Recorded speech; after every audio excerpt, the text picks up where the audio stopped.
Hello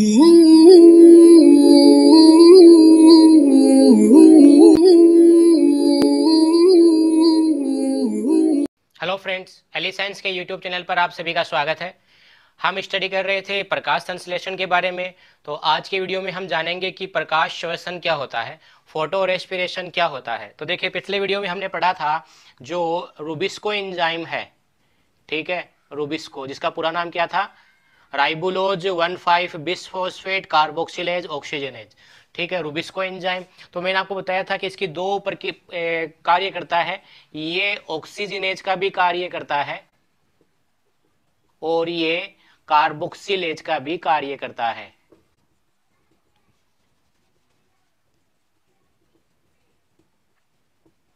carboxylase और oxygenase दोनों काम करता है। अब इसका मतलब क्या हुआ कि देखिए, हमने पढ़ा था RUBP, राइबुलोज 1,5 बिसफॉस्फेट। ये अगर कार्बोक्सिलेज का काम करेगा तो ये क्या करेगा, कार्बोक्सिलेज की स्थिति में ये RUBP जो होगा उसके साथ में कार्बन डाइऑक्साइड जोड़ेगा और इससे हमें मिल जाता है 3-फॉस्फोग्लिसरिक अम्ल।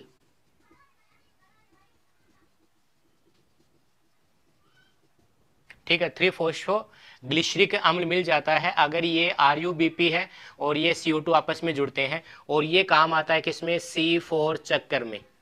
ठीक है, लेकिन अगर ऑक्सीजन अधिक होती है, क्या होता है, ऑक्सीजन की मात्रा अधिक है और CO2 की मात्रा कम है, प्लस टेम्परेचर जो है, तापमान जो होता है ये भी अधिक है, टेम्परेचर भी ज़्यादा है और ऑक्सीजन की मात्रा ज़्यादा है, उस समय ये जो रूबिस्को एंजाइम है ये काम करेगा ऑक्सीजनेज का।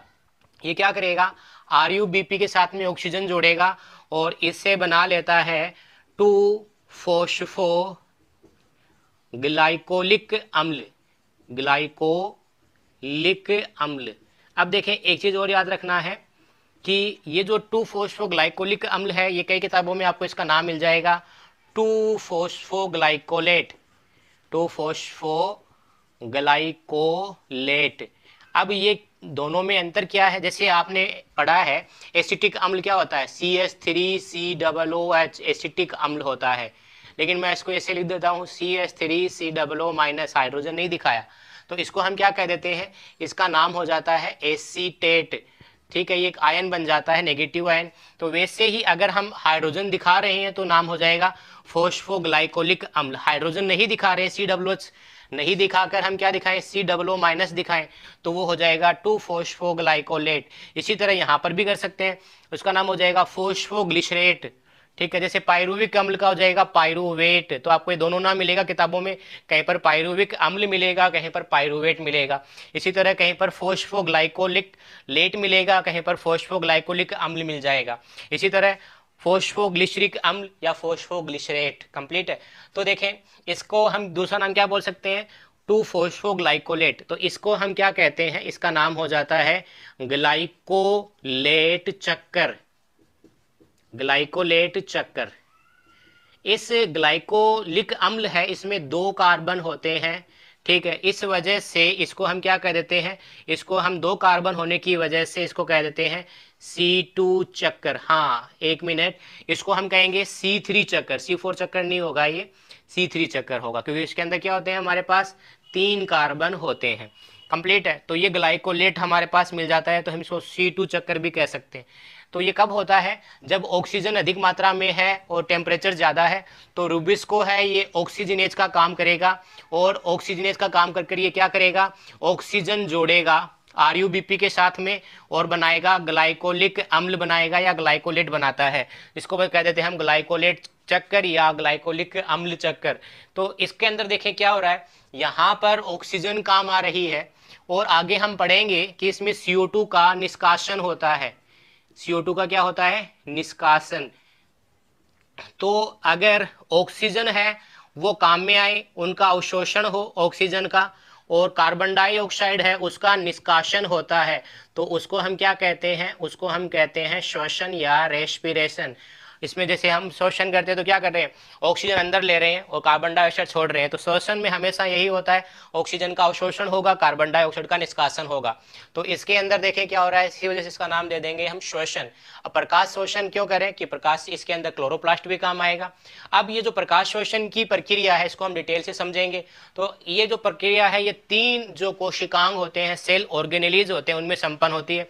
ओके, तो अब हम प्रकाशिक शोषण के बारे में डिटेल से जानते हैं कि कैसे होता है। तो हमारे पास जो RuBP है, ठीक है, यानी राइबोलोज 1,5 बिसफॉस्फेट है, ये रूबिस्को एंजाइम की उपस्थिति में, ठीक है, अगर ऑक्सीजन ज्यादा हो जाती है तो ये ऑक्सीजन के साथ में जुड़ेगा, यानी ऑक्सीजनेज प्रकृति दर्शाएगा यहाँ पर। और देखिए इसमें हमारे पास कितने कार्बन होते हैं, इसमें होते हैं RuBP में हमारे पास 5 कार्बन है। ये हमने पिछले वीडियो में पढ़ लिया था। अगर आपने पिछले वीडियो नहीं देखा है तो पहले वो वीडियो देखना, उसके बाद में हम आगे आपको ये वीडियो देखना है ताकि आपको अच्छी तरह समझ में आए। तो देखिए इसमें 5 कार्बन है तो ये टुकड़े हो जाएगा, पहले बनाएगा ये 3-फॉस्फोग्लिसरिक अम्ल, 3-फॉस्फोग्लिसरिक अम्ल, जिसको हम दूसरा नाम क्या कह सकते हैं, 3-फॉस्फोग्लिसरेट कह सकते हैं। ठीक है, दूसरा ये क्या बनाता है, ये इसमें तो होते हैं 3 कार्बन, ठीक है, दूसरा ये बनाता है 2-फॉस्फोग्लाइकोलिक अम्ल, ग्लाइकोलिक अम्ल बनाता है, जिसको हम कहते हैं ग्लाइकोलेट भी कहते हैं दूसरा नाम। इसमें कितने कार्बन होते हैं, 2 कार्बन होते हैं। तो ये वाला जो भाग है ये तो चला जाता है हमारे C3 चक्कर में, यानी केल्विन साइकिल में, ठीक है, ये चला जाएगा किसमें, केल्विन साइकिल, केल्विन चक्कर में, जो हमने पहले पढ़ लिया है। ये क्या करेगा, उसमें 1,3-डाइफॉस्फोग्लिसरिक अम्ल ये बनाएगा, वो सब हमने पढ़ चुके हैं। हमारा काम किससे जुड़ा हुआ है, 2-फॉस्फोग्लाइकोलिक अम्ल से जुड़ा हुआ है। ये 2-फॉस्फोग्लाइकोलिक अम्ल क्या करता है, ये एक जो फॉस्फेट जो इसके साथ में जुड़ा हुआ है उसको बाहर निकाल देता है। IP, जिसको मैं शॉर्ट में दिखा रहा हूँ, I का मतलब होता है इनऑर्गेनिक, यानी अकार्बनिक फॉस्फेट के रूप में बाहर निकाल देगा। काम आएगा कौन सा एंजाइम, इसके अंदर फॉस्फेटेज एंजाइम काम आएगा, ठीक है।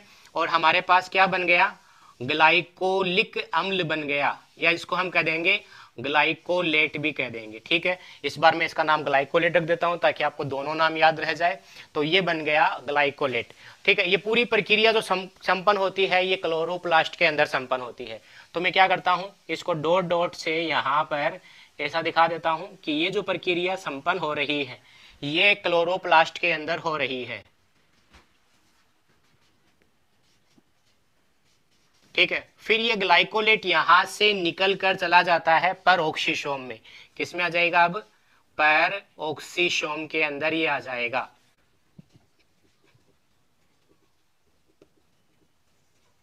ठीक है। परऑक्सीसोम में क्या होता है, जैसे ग्लाइकोलेट परऑक्सीसोम में आता है, ये ग्लाइकोलेट है परऑक्सीसोम में आ चुका है, ये चेंज हो जाता है ग्लाइऑक्सीलेट के अंदर, ग्लाई ऑक्सीलेट में चेंज हो जाता है।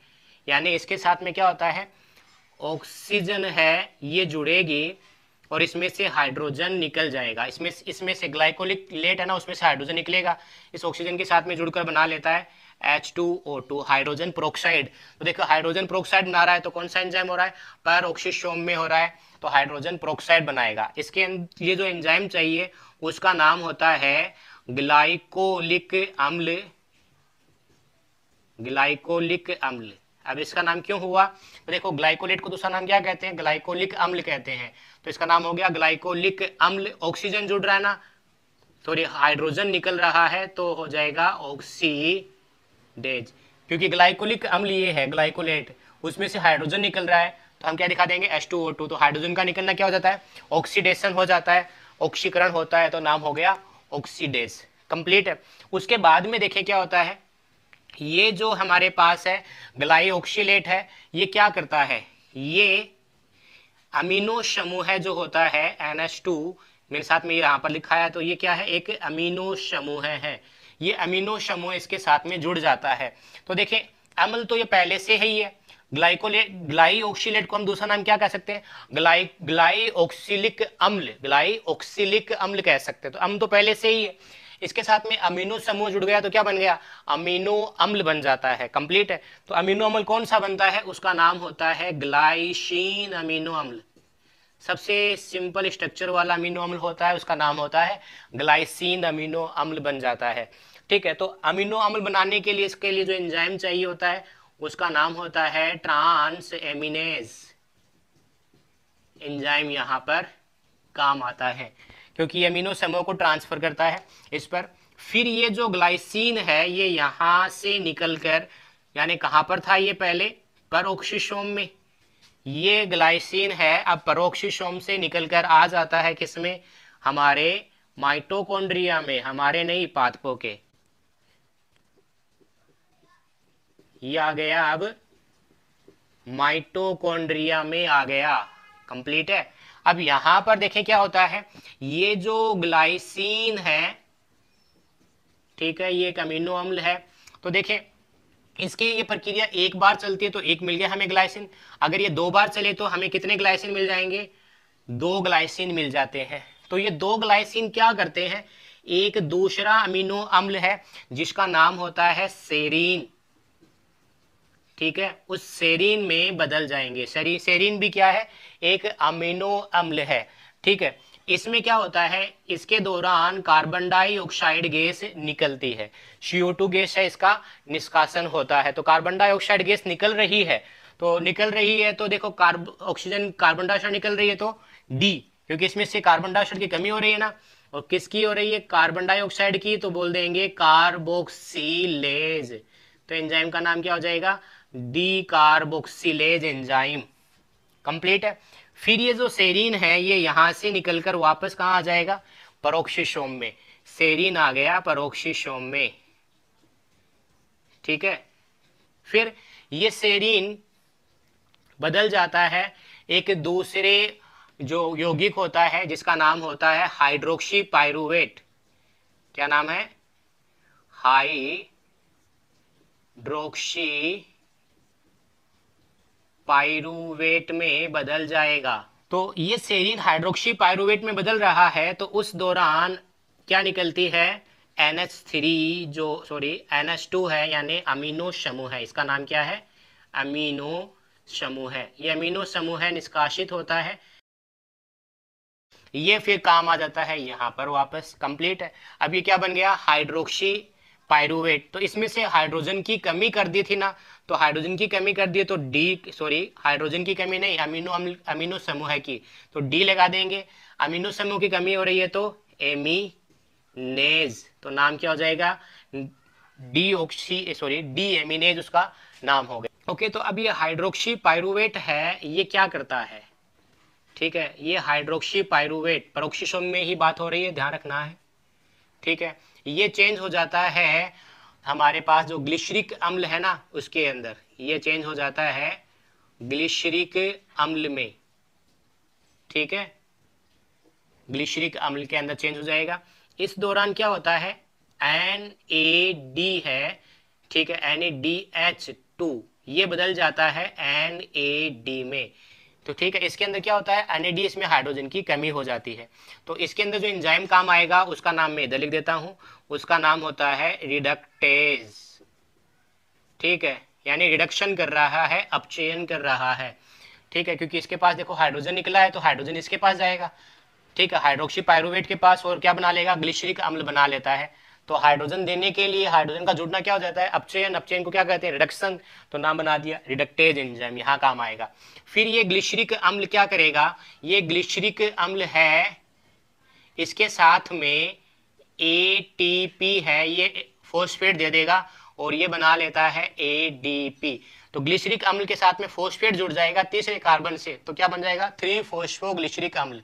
कंप्लीट है। और इसमें ये क्या बनाता है, जो एंजाइम हमें चाहिए होता है उसका नाम क्या होता है, यहाँ पर उसका नाम हो जाएगा काइनेज एंजाइम। ठीक है, तो काइनेज एंजाइम की उपस्थिति में ऐसा होगा। तो यहाँ ATP है, ये यूज हो रहा है और क्या बना रहा है, ADP।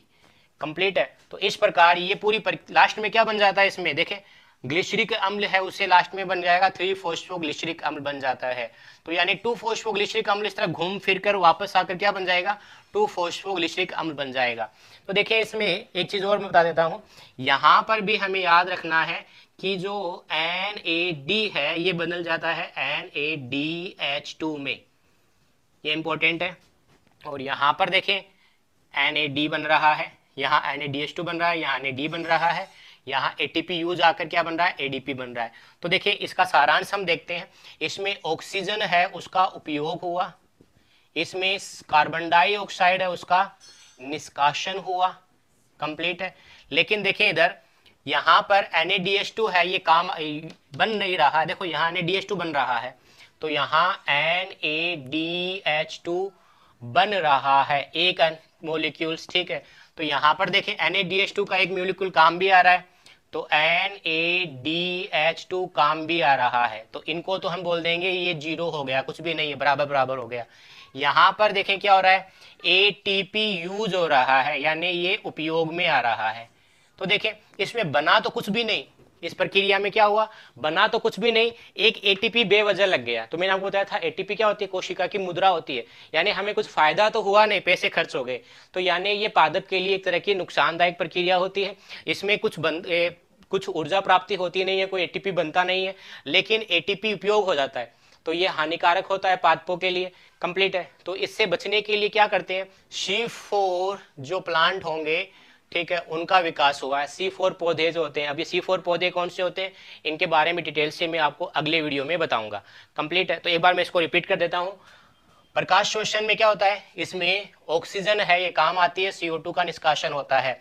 इसमें RUBP क्या करेगा, ये रुबिस्को एंजाइम है, ये ऑक्सीजन उसके साथ में जोड़ देगा, हमें मिलेगा 3-फॉस्फोग्लिसरिक अम्ल और 2-फॉस्फोग्लाइकोलिक अम्ल।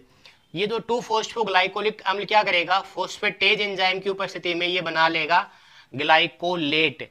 ये ग्लाइकोलेट का यहाँ यानी क्लोरोप्लास्ट से निकलकर चला जाता है किसमें, परऑक्सीसोम में। परऑक्सीसोम में ये जो ग्लाइकोलेट है ये क्या करेगा, इसका ऑक्सीडेशन होगा, यानी इसका ऑक्सीकरण होगा और ये बना लेता है ग्लाइऑक्सीलेट बना लेता है।